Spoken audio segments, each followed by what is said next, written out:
여러분들 화면 보이세요? 자, 잘한 말 하지 마. 질문을 같이 읽어보고 해결책을 찾아보죠. 저는 올해 7살이 된 딸아이를 키우고 있는 엄마입니다. 워킹맘이라는 핑계로 외할머니께만 맡겨두곤 전혀 교육에 신경을 쓰지 않았습니다. 황금 같은 유아기를 무지한 엄마 덕에 그냥 날려버린 것 같아 이제와 생각해보니 너무 속상하더라고요. 5살, 유치원을 결정할 때에는 한글도 못 된 상태로 아이가 너무 강하게 영어 거부를 해서 영어 유치원이나 영어 교육을 조금이라도 시작하려는 생각은 아예 접어두었던 것 같습니다.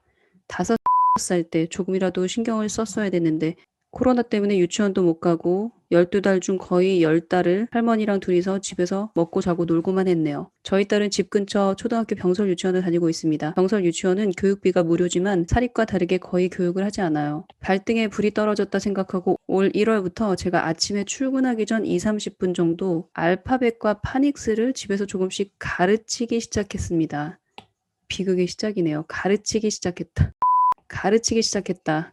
이 엄마표 영어가 엄마표 학원이 돼버리면 아이들은 이제 끔찍한 추억, 굉장히 곤란한 부작용이 생겨요. 약간 싫어하지만 엄마가 붙들고 하니 어쩔 수 없이 책상에 같이 앉아 있긴 하는 것 같아요. 그래도 엄마가 문제를 의식을 못한 게 아니에요. 지금 뭔가 좀 잘못되고 있는데 라는 걸 의식을 했으니 희망이 있습니다. 아직 알파벳도 제대로 모르는 7살. 지금부터라도 영어 영상물 노출시키는 게 괜찮을까요? 괜찮은 게 아니라 지금 시급하죠. 이미 너무 늦은 건가요? 아니요. 지금이라도 안 게 다행이에요. 초등학교 5학년 때 안 거가 아니라 저도 영알못이다 보니 어떤 방향으로 어떻게 지도해야 할지 이 지도한다는 생각 자체가 잘못된 거예요. 어떻게 지도해야 할지 걱정이 앞섭니다. 지도를 하지 않는 것이 방법. 어떻게 해야 할까요? 우선 사건의 개요를 보면 7살 된 딸 아이가 있고 지금 이 엄마는 워킹맘이고 코로나 때문에 작년 2020년 거의 10개월을 놀았다. 규칙이 없이 방치되었다는 뜻이죠. 우리 이 문장 한번 볼까요? 먹고 자고 놀기만 했어요. 사실 아이들은 하루 종일 노는 애들이에요. 그런데 엄마표 영어로 크는 아이들은 영어로 논다는 거죠. 그래서 영어가 자연스럽게 습득된다는 거고 그림책을 읽고 엄마랑 대화를 하는 아이들은 먹고 자고 놀기만 하는 건 똑같은데 그 안에 내용이 컨텐츠가 굉장히 많이 쌓이고 아이의 생각 주머니가 자란다는 거 그런 차이가 있습니다. 그렇기 때문에 애가 논 건 잘못이 없는데요. 하루 일과 중에 이렇다 할 규칙이 없다는 거, 루틴이 없다는 거 그래서 아이가 축적되고 성장될 만한 게 없었다라는 게 저는 가장 심각한 문제인 것 같아요. 영어가 문제가 아니에요, 지금 보면. 저 주변에 아이 키우는 엄마들을 좀 유심히 관찰하는 편이에요. 어떻게 키웠길래 저 아이는 저렇게 영리할까? 혹은 어떻게 키웠길래 저 아이는 저렇게 마음이 따뜻할까? 이런 걸 좀 어렸을 때부터 관찰을 많이 하는 편인데 초등학교, 중학교 때는 학습적으로 그렇게 이렇다 할 눈에 띌 만한 성적을 보이지 않는 아이가 갑자기 고등학교 때 완전히 수면 위로 올라가서 끝내는 서울대 간 친구가 있거든요. 그 친구 엄마도 워킹맘이었고 근데 조금 특별한 것은 아빠가 의사였고 엄마가 약사였다. 워킹맘이니까 하루 종일 애들이랑 떨어져 있잖아요. 그럼에도 불구하고 집 벽에 이런 게 붙어 있더라고요. 뭐가 붙어 있냐? 제 기억이 잘 안 나는데 저랑 되게 비슷한 그런 규칙이었어요. 1. 학교 갔다 오고 나서 그림책을 읽는다. 서예 학원 다녀온다. 세 번째 일기 쓰기를 한다? 뭐 이런 거였나? 이렇게 많진 않았어요. 한 3개에서 5개 정도 그날그날에 투두리스트가 있었어요. 투두리스트. 저희 집은 그때 저희 집만의 투두리스트가 뭐가 있었냐면 집에 들어오자마자 한글책 5권 읽기 뭐 이런 거 그리고 또 우리 애들은 영어책을 낭독하는 숙제가 있었어요. 그래서 그 녹음된 걸 보고 제가 숙제 검사를 했거든요. 이거 제가 회사에 있을 때 엄마는 회사에 있어. 아이는 집. 세 번째는 아마 수학 문제집을 풀게 했었던 것 같아요. 수학 문제집 풀기. 요 정도만 있었던 것 같아요. 일기 쓰기는 집에서 엄마랑 같이 했어요. 나중에 글 쓰는 건 같이 했었고. 그리고 또 기본적으로 저희 아이들은 피아노 학원을 조금 입시 전문 학원을 어렸을 때부터 다녔기 때문에 피아노 학원에서 보통 2시간 이상 강도 높게 피아노를 쳤었고요. 초등학교 3학년 이후에는 3시간, 4시간 쳤고 미술학원도 잠깐 다녔었어요. 특공무술 항상 가야 했었죠. 월, 화, 수, 목, 금. 그래서 이거는 주 5회. 주 5회. 미술학원은 주 1회. 주 2회였다. 그리고 특공무술은 주 5회. 그러니까 엄마가 퇴근하고 들어오기 전까지 우리 아이들은 이런 루틴들을 했어야 됐었어요. 한글책 읽어야 되고 영어책 낭독해야 되고 수학 문제집 풀어야 되고 그리고 피아노, 미술, 특공무술. 이런 것들을 했단 말이에요. 날마다 해야 하는 루틴, 규칙이 굉장히 분명했었어요. 그리고 이런 루틴이나 규칙의 힘이 얼마나 대단하냐면 피아노도 날마다 치면 엄청 늘죠, 실력이. 미술도 미술학원에서 재밌는 걸 배우니까 또 하루 종일 또 그려요. 그림도 많이 그려요. 미니북도 많이 만들고 책도 많이 만들고 특공무술은 평생을 가져갈 체력을 만들어주는 운동이고 이런 어떤 루틴들이 딱 잡힌 집안은 그야말로 그릿이 있어요. 그릿. 이거 힘들어도 깨부리지 않고 계속 해야 되는 거잖아요. 이것도 조금 힘들어요. 특공무술 시작하기 전에는 30분 동안 기초 체력 운동만 하거든요. 재미는 없고 땀만 나는 힘든 이런 것들을 다 견딘 아이들은 영어나 학과목 공부하는 건 사실 껌이에요. 굉장히 쉽습니다. 그래서 이 7살, 6살 요 나이 엄마가 만들어줘야 할 것은 바로 규칙을 가족 문화를 형성하는 것 이것이 생각보다 중요해요. 그렇기 때문에 영어가 문제가 아니라 이런 규칙들을 만드는 것 훨씬 더 중요하다고 생각을 해요.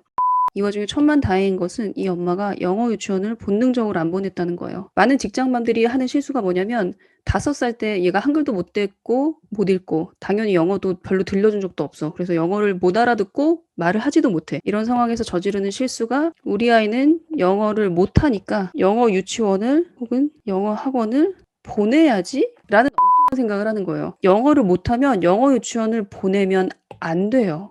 보내면 절대 안 돼요. 이런 고민을 하는 나이가 6세에서 7세란 말이에요. 6세에서 7세 아이들은 그 아동 발달상으로 어떤 상태가 어떤 상태냐면 내가 제일 잘 나가. 내가 제일 잘났어. 자존감이 하늘을 찔러서 엄마가 얼굴이 부끄러울 정도로 아이가 자신감에 넘치는 때가 이런 현상을 잘 지켜줘야만 이 아이가 건강하게 자랄 수 있단 말이에요. 그런데 우리는 엄마가 너 팩트를 말해줄까? 너 한글도 못 쓰지. 영어 ABCD도 모르지. 너 지금 되게 무식한 거야. 이렇게 말하면 안 된다고요.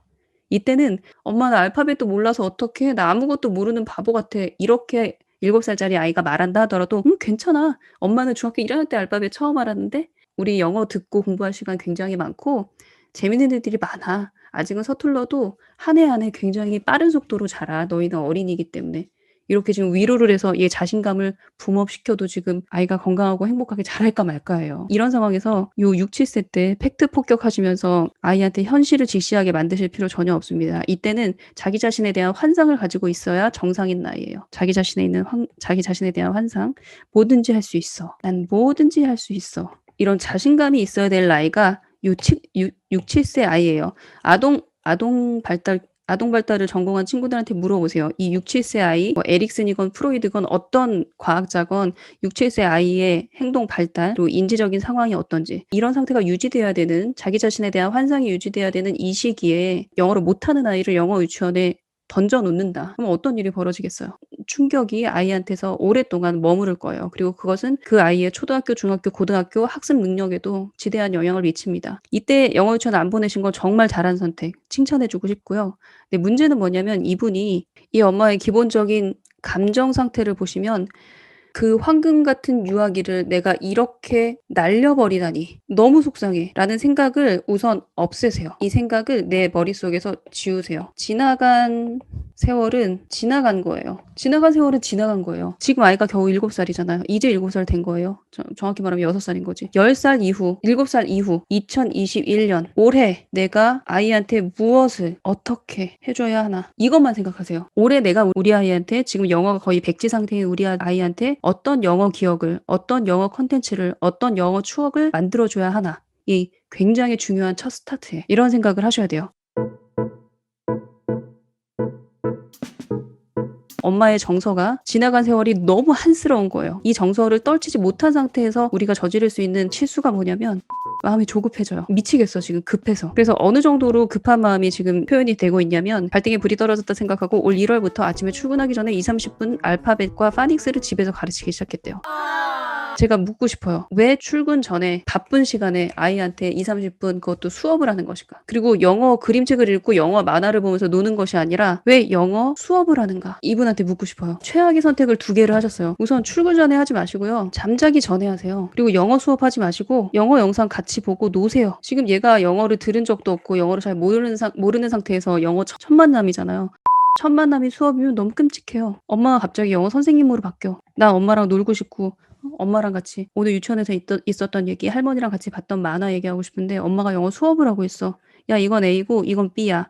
이건 대문자고 이건 소문자야. 이거 왜 하세요? 아무 소용 없어요. 아무 소용이 없을 뿐만 아니라 아이한테 너무 끔찍한 기억으로 남아요. 하지 마세요. 아이랑 같이 노세요. 영어 영상물 뭘 보여줘야 될지 모르겠다? SNS 시대에 누리세요. 많은 저자들이 자기 SNS나 유튜브에 노하우 다 지금 공개하고 있어요. 현수 아빠가 쓴 책 보면 동영상 뭘 보여줘야 될지 정확하게 채널 이름까지 소개를 해주고 있어요. 그리고 효림파파 이분은 영어 그림책 많이 소개해주고 있어요. 이분이 소개해주는 영어 그림책이 지금 처음 읽기에는 좀 버거울 수 있겠지만 아무튼 이분 책을 참고하셔도 되고 또 제가 쓴 책 그리고 제가 올려놓은 유튜브 영상 그리고 팟캐스트 이런 거 보면서 참고할 수 있어요. SNS, 유튜브, 책 정보 뒤적거리면서 우리 아이가 좋아할 만한 취향 저격 영상, 그림책 찾아서 같이 읽어주세요. 그런데 아까 영알못이라고 말씀하셨는데 그냥 영상을 틀어주시면 돼요. 그리고 오디오를 틀어주시면 되고 세이펜도 있잖아요. 눌러서 찍어주시면 돼요. 다만 아이가 영어 그림책과 영상을 보는 것을 습관을 잡기 전에는 옆에 같이 있어야 돼요. 그게 어려운 거죠. 근데 퇴근하고 나서 아이랑 같이 영어 수업을 하실 생각하지 마시고 영어 만화 같이 보시고 영어 그림책 같이 찍으면서 읽으면서 같이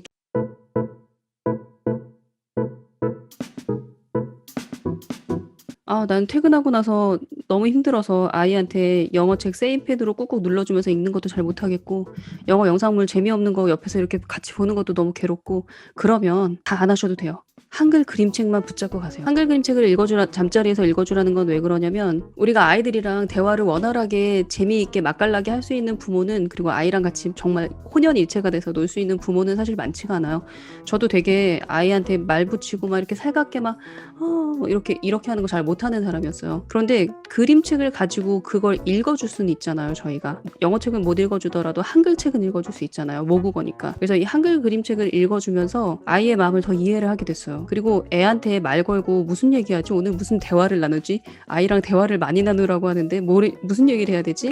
이런 생각이 들 때 이 그림책이 굉장히 좋은 대화 소재가 돼요. 그래서 저는 그림책 읽으면서 제 모국어 실력도 늘었던 것 같아요. 질문하는 실력도 매달 늘어요. 아이 마음을 읽고 싶은데 바로 애가 자기 마음을 열고 얘기를 하진 않거든요. 그러면 엄마의 과거를 끌어와서 엄마가 7살 때 유치원에서 이런 일이 있었다? 완전 기가 막혔어. 막 이러면서 나의 어린 시절 이야기를 아이한테 하게 되는 거예요. 왜냐하면 그림책을 읽다 보면 이제 그 또래 아이들의 희노애락이 다 담겨 있잖아요. 그 책을 같이 읽고 엄마의 어린 시절을 투영해서 얘기를 해주면 아이들이 막 귀가 이렇게 쫑긋해지면서 너무 즐겁게 듣는 거예요. 그래서 대화의 물꼬가 터지는 거죠. 엄마 나 비슷한 일 있었어. 그러면서 이제 아이가 자기 속마음을 이야기를 하게 되죠. 그러면은 엄마가 야 너는 그렇게 얘기를 하니까 선생님한테 그렇게 혼나지? 내지는 너는 그런 소리 하니까 친구들한테 그런 말을 듣지? 또 이렇게 판단하거나 평가하거나 비난하시면 절대 안 돼요.